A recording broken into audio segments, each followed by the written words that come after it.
You already know what kind of energy we're bringing today. No filters, no sugarcoating, just raw football talk. Let's dive right into it. Micah Parsons, man, I've been one of your biggest supporters all offseason. On the field, you're a monster, a generational talent, a leader. But right now, you're playing a different kind of game, a public negotiation game, and you're dragging the fans into it. Let's be clear. You deserve every single dollar that's coming your way. Nobody's questioning that. You've earned it. Your play has reset the linebacker market, and the NFL knows it. I want Micah Parsons to secure the biggest contract possible, and he will. But let's talk real for a second. Why bring the media into this? Why create headlines and mixed messages when we all know how Jerry Jones operates? This isn't the path, man. One day we're hearing you and Jerry are aligned, having a meeting of the minds.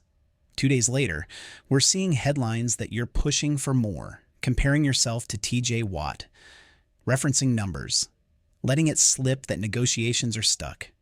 That back and forth only muddies the waters. And let's not forget, Cowboys fans don't control contracts. We support the team, but we're not the ones signing checks or setting market value. So why bring us into your talks? Why try to turn public opinion into leverage? The only time fans should stress over contracts is if it starts hurting the roster, if it delays big moves, or prevents us from building around you. But until then, whether the deal gets done tomorrow, next week, or in August, just get it done. Micah, you're that dude. You're the heartbeat of the defense, but negotiating through the media never ends well, especially when the message keeps changing. And don't get it twisted. This isn't hate. This is tough love from someone who rides for the star, who rides for you, but who also knows how quickly these things can spiral when the headlines take over the conversation. So let's keep the focus where it should be, on football. Handle the business behind the scenes and come back ready to dominate. Because when you're locked in, there's nobody like you in the league. Nobody. Let's get this season rolling. So let me get this straight. Micah says he and the Cowboys already agreed on contract terms. All that was left was a call to his agent to lock it in. That's it. Done deal. Or at least it seemed like it. And then out of nowhere, 2 days later, the tone shifts. Suddenly, he's referencing what TJ Watt is asking for in Pittsburgh. And now his number has to go up. Come on, man. That's not how business works. That's not how leadership works. You can't tell the front office you're good with the numbers, then pull a U-turn because of another player's situation, especially one that hasn't even been resolved. Watt can demand whatever he wants. He's earned the right to ask, but the Steelers haven't handed him that check yet either. There's no deal in place, no breakthrough, just a standoff. So why move the goalposts? Anyone who's ever negotiated anything knows. When terms are agreed upon, you honor them. Because once you start walking it back, that trust evaporates. Teams don't forget that. Front offices don't gamble on unpredictability. You push too far, they'll walk away. And not because you're not worth it, but because the process became the problem. Now here's where it gets even messier and, honestly, disappointing. Micah chose to air all this out through Clarence Hill Jr., one of the most drama-driven beat writers in the Cowboys media circle. Yeah, I said it. Clarence doesn't inform. He stirs the pot. Always has. His headlines don't uplift or explain. They twist, they poke, they fuel pessimism. This is the same guy who misrepresented the all-in comments from Jerry last offseason, triggering chaos across the fan base. That narrative, it wasn't born out of truth. It was manufactured confusion. And it worked. Cowboys Nation, ask yourself this. Why is our team always painted in the worst possible light? Why is it that when our front office exercises patience or discipline, it's seen as cheap, petty, or clueless? But when franchises like the 49ers or Steelers do the exact same thing, it's called strategic. This isn't just about one player's contract anymore. It's about the way we consume stories around this team. Stories that are spun to make us doubt the very people building it. Let's be real. TJ Watt is elite. So is Micah. But even Watt hasn't reset the market yet. If he could demand anything he wanted and get it overnight, the deal would be done already. And I'll say this without hesitation, there is no world where TJ Watt, a year older and statistically neck and neck with Myles Garrett, should be paid way above Garrett's number. So if Watt isn't busting open the market, why are we acting like Parsons needs to leap over that figure too? This isn't about chasing every last dollar. It's about understanding value, timing, and trust. And if we're going to compete for a title, the focus needs to shift from media noise to meaningful football. Let's get this straight once and for all. Nobody's forcing Micah Parsons to change his number. That's a choice. Plain and simple. If you and the team had already reached a handshake on the deal, if you told the front office, "We're good, just finalize it with my agent," then why backtrack now? Why hesitate? This could have been locked in already. Look back at what TJ Watt did. His agents were playing hardball, but he didn't let that stop him. He walked straight into the Steelers' office, told Art Rooney, "Let's do this," signed the dotted line, and became the highest paid defensive player in the league.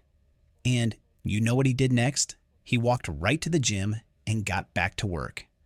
That's leadership. That's conviction.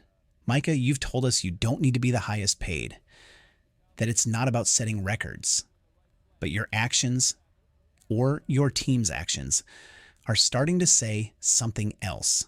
And now we're stuck watching the headlines shift every 2 days while you and your reps push this through the media circus. Man, come on. Don't try to use fans' emotions as leverage. Don't stir up our frustration, our loyalty, our outrage, as if we're going to storm the gates of the front office for you. Because at the end of the day, we're not the ones signing the checks. And you're not sending us a percentage either. Nobody's mad about you getting paid. You should get paid. But this public pressure play, this idea that the price is going up because someone else made noise in Pittsburgh, that doesn't hold up. The only thing that's changed is the noise, not the value. If you need long-term security, say it. If you want to protect your future before stepping into camp, that's valid. We get it. You're in the trenches, risking everything on every snap. But let's be honest. Whether the contract is signed today or 3 weeks from now, what's the real difference if it's all done before camp? Don't let a drawn-out negotiation overshadow one of the best off-seasons this franchise has had in years. And let's talk numbers while we're at it. TJ Watt's next deal shouldn't leapfrog Myles Garrett's by miles. This isn't like CeeDee Lamb trying to leap Justin Jefferson. They play different games. Watt's production, while elite, hasn't separated enough to demand a massive jump. So no, he shouldn't be setting the edge market 4 or 5 million higher than Garrett. And Micah, you're the top guy. You set the market. Not TJ, not Nick Bosa, not anybody else. So stop letting other people's noise distort your own value. You want $42, $43, even $45 million? That's within reason. But pretending the landscape changed overnight because Watt made a demand? That's fiction. That's spin. You're Micah Parsons. When you're ready to step up and lead off the field the way you do on it, that's when your legacy will truly begin. The deal will get done. You'll get paid, but don't drag fans into it. Don't turn this special offseason into chaos over something that's already yours. We believe in you. Now act like the player and the professional that we all know you are. Stop trying to pull the fans into this drama. We're not part of your contract negotiations, Micah.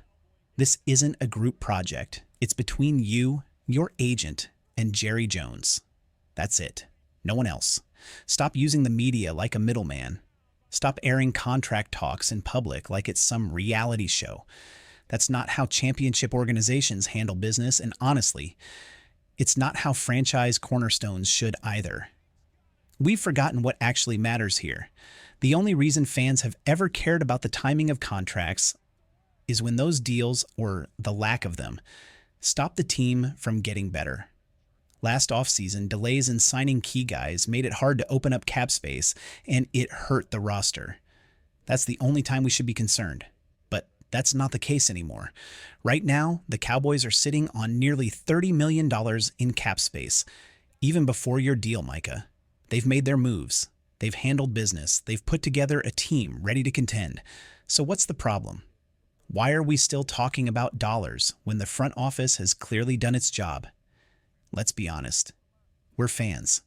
Casual fans. Passionate fans. Even lifelong diehards. But we're not writing the checks. We don't know the contract clauses. We don't have Micah Parsons' routing number. We're not sitting in on negotiations. So why should we carry the emotional weight of these talks? If Micah ends up getting more, fine. He's earned it, but don't make this a public spectacle. And don't let it distract from what's really going on. This team is finally operating like a serious contender. One of the cleanest off seasons Dallas has had in a long time. Let's not start the season on a note of chaos just because the media needs headlines. And agents want leverage. We're not general managers. We're not capologists.